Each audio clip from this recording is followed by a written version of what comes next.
উত্তাল ২৪-এর আলোচিত যেসব ঘটনা। বিদায় নিচ্ছে আরও একটি বছর।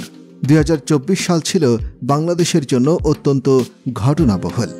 ২০২৪ সালে বছরের শুরুর মাসে ডক্টর ইউনূসের ৬ মাসের কারাদণ্ড ও জরিমানা।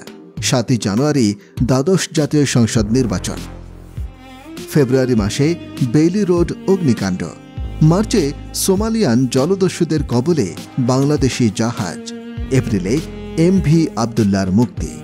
মে মাসে এমপি আনোয়ারুল আজিম হত্যাকাণ্ড। ২৬শে মে ঘূর্ণিঝড় রেমাল। সাবেক পুলিশ প্রধান বেনজিরের পুকুর চুরি। মতিউর পুত্রের ছাগলকাণ্ড। কোটা সংস্কার আন্দোলন। শেখ হাসিনার পদত্যাগ।